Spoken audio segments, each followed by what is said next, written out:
Hi, book lovers. This is Peg, the book prize addict, and I'm here to tell you about three big book prize finals that are coming up week after next, all on the same day, June 12th, and I believe all of them are in London. Now, if anybody would like to buy a ticket for me to fly to London and a place to stay, I'd love to come to London on June 12th. Anyway, I'm going to go over them, and I'll still have some time to read, or you'll have some time to read if you want to read all the short list. I've read most of the short list, but not all. Okay, let me go over them one by one by three actually. The first one is the Women's Prize, which is arguably one of the most famous prizes in the book world. And it's been going for many years, called at one time the Orange Prize and the Bailey's Prize, but now it's been the Women's Prize for quite a while, and hopefully will continue to be that.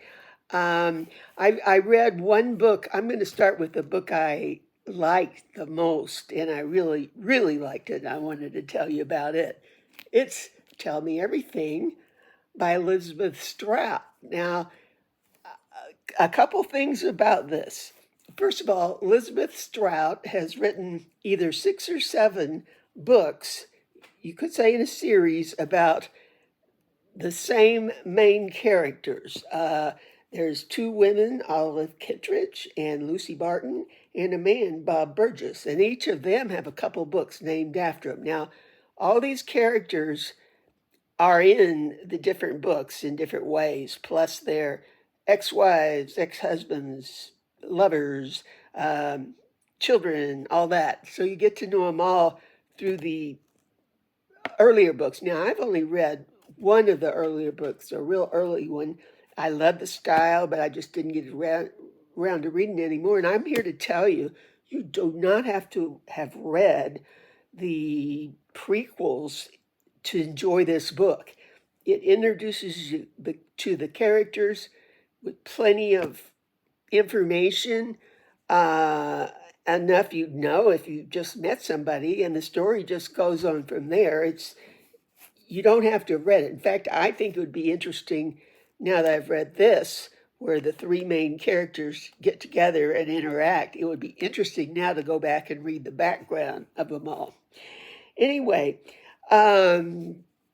this is a book that's been actually made into several adaptations.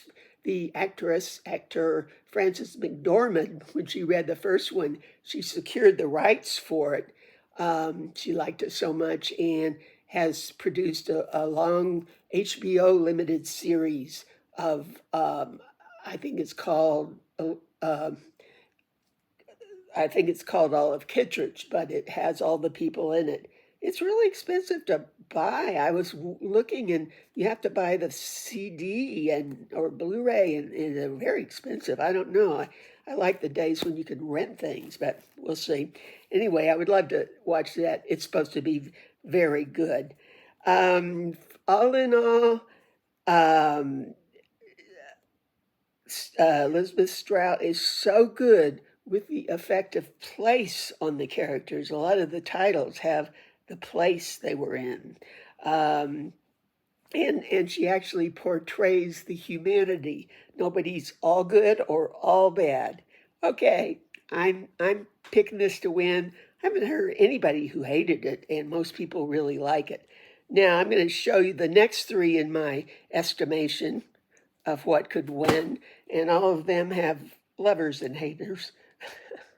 The Safe Keep is a historical book, takes place in England right after World War II, about a single woman and her brothers. She lives in the family house, which she considers hers, alone, and is interrupted by her brother bringing his girlfriend in to live with her for a while. I think this might have been during COVID, I'm not sure. Anyway, big things happen between the 2 and with the brothers, And again, I think most people like this, and it's up for several awards, historical award and one other, I think. Anyway, but it's my second best as far as I go. The next one is All Fours by Miranda July. And this one has almost an equal number of lovers and haters. Uh, it's, I guess, about a 45-year-old woman who sort of leaves home and finds a new life, sexual and otherwise, and has had lots of comments, I guess, about the women of that age. Okay, and the last one is probably last on my pick. It's called The Good Girl. It's a coming in age story. And a person that I didn't think she was a good girl, and she thinks she's having lots of fun, but it didn't seem like fun to me. And so that's not my favorite, and I think a lot of other people feel that way too, but who knows? I'll be anxious to see what will win. Okay, the next prize, also on June 12th, as far as I can see, is the Walter Scott prize, and it's I guess also in London. It's on historical novels, and it has been going on for quite a while now, ever since I started following book prizes. The one I'm selecting now is the best, is The Land in Winter by Andrew Miller. Now, Andrew Miller has written many books. His first was in 1997, and he's been mentioned or on the list for the Booker Prize, James Tate Black Prize, and the International Dublin. And of course, now maybe on others. This may be on others and probably will be on others, but now it's on the Walter Scott list. It takes place in the West Country in England, and I've seen several books that are set in the West Country, and I'm getting a feel what it's like. I kind of think it's like the Middle West in the U.S., kind of not as populated, not big cities, farms, small towns, conservative viewpoints for the most part. Anyway, but it takes place in a small town where two couples, fairly newlywed couples, live out in farm country. One of them is the husband is a doctor, brand new to practice, and the other one is a dairy farmer. He's very new to dairy farming and makes lots of crazy mistakes. Now, their wives are very prevalent in the story, but they don't work. It is 1962, but they definitely have personalities. They're both pregnant. All kinds of things come up. And I must say, this author has the best way of characterizing people. He kind of gets into the interior mind, so you can kind of see really what kind of person they are and then compare it with the person they are on the outside. Really well done. Lots happens, and it ends with very dramatic ending with all four of them kind of in different ways. It's a great book. Some other ones I think I haven't read yet, but I think could be in the running for the Walter Scott are The Mayor, about a German woman who actually worked for the Nazis in a prison camp, and I think it's based on a true story of a woman who later marries an American and comes to America, and how she changes and how can she change, or can you change from being Gestapo to being a good person? I don't know. I'm interested to read this. And the other one is also historical, called A Book of Days.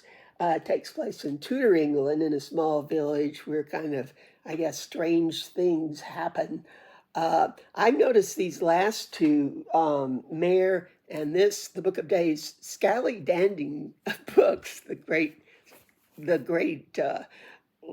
I guess she's English booktuber, just came out, and she's reading these two this week, so it'll be interesting to compare. Okay, the last prize is one I hadn't heard of before. Now, I'll admit my guilty pleasure is crime and mysteries. After literary fiction, it's my favorite. Uh, and I really think some of them are well done, and that's what I like. Police procedurals, etc. Okay, there's a new one came out called Fingerprint Mystery Award. Now, I don't think it's new, actually. It's sponsored by the Capital Crime Organization in London, and I just had never heard of it before, but they are having a huge festival. The announcement of the winner on their list is going to come on June 12th. And then the next day, Friday and Saturday, 13th and 14th, they're having a huge festival for crime fiction and nonfiction, actually. And they give quite a few awards, not just the best novel, overall novel, which is what I'm interested, but they give awards for the best audio, historical, true crime, debut, etc., all in the mystery department. So I'm looking forward to seeing what's all on all those lists. Okay, so if you're around London weekend after next, I guess that would really be fun to go to. It looks like they're having some great speakers, meet some authors, etc. Okay, the one I have picked to win this one is by Ian Rankin, who's a very famous crime writer from Scotland. He's written 25 novels in the Inspector Rebus series. The first one was in 1997. I read his earlier, a long time earlier, and I really have always liked him. They're complex plots, etc. And then when this came out on the list, I thought, oh, I'll read it. Surely he can't have changed that much. Well, he has changed, thanks to the author. He's now much older, and he's in prison. This is the detective that was such the hero, though he was a curmudgeon. Inspector Rebus, John Rebus. Anyway, so I started reading this, and I had lost touch with all the contacts he has out and in prison. He's still friends with some policemen, some prisoners know him. I really was out, so I decided I better read a book before that to figure out how he got in prison and for what. And so the book just before that was published just before that, called A Heart Full of Headstones. And this one really got me up to speed with what was going on in his life. It was when he was actually already retired, but not indicted for crime, and how he got to be there and the inner workings of the things that went on, the police that were big in the crime, in both good and bad police, as most of these. So it got me up to speed to read now what he's doing. I know why he's in prison. Let's see how he does in it. Okay, I'm really looking forward to seeing all these, what wins, and let me know if you like any of them.